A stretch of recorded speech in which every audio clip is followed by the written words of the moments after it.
دوستو، آج ہم لوگ اردو محاورہ پڑھیں گے۔ یہ تقریباً ہر ایگزام میں پوچھا جاتا ہے۔ معنی، مطلب اور جملہ کے ساتھ، جملہ کیسے بناتے ہیں اس کے ساتھ بھی پڑھیں گے۔ دیکھیے، پہلا ہے آسمان پر دماغ ہونا۔ اس کا مطلب ہوتا ہے مغرور ہونا، غرور کرنا۔ اس کو جملہ میں کیسے استعمال کریں گے؟ تمہارا دماغ انٹر پاس کرنے کے بعد آسمان پر ہے، یعنی تم بہت غرور میں۔ دوسرا ہے 3-5 کرنا۔ اس کا مطلب ہوتا ہے جھگڑا کرنا۔ اب اس کو جملہ میں کیسے استعمال کریں گے؟ بھائی 3-5 کرنے سے کیا فائدہ؟ تیسرا ہے الٹی گنگا بہانا۔ اس کا مطلب ہوتا ہے رواج کے خلاف کرنا۔ اس کو جملہ میں کیسے استعمال کریں گے؟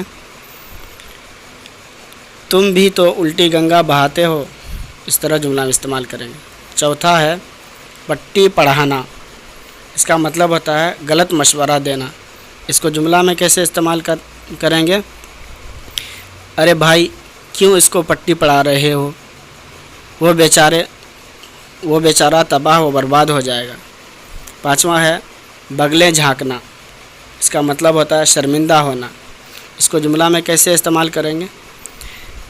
جب خالد کو استاد کے سامنے پیش کیا تو وہ بغلیں جھانکنے لگا۔ اس کا مطلب شرمندہ ہو گیا وہ۔ چھٹا ہے پھولے نہ سمانا۔ اس کا مطلب ہوتا ہے نہایت خوش ہونا، یعنی بہت خوش ہونا۔ اس کو جملے میں کیسے استعمال کریں گے؟ وہ امتحان میں پاس ہو کر خوشی سے پھولے نہ سما پایا۔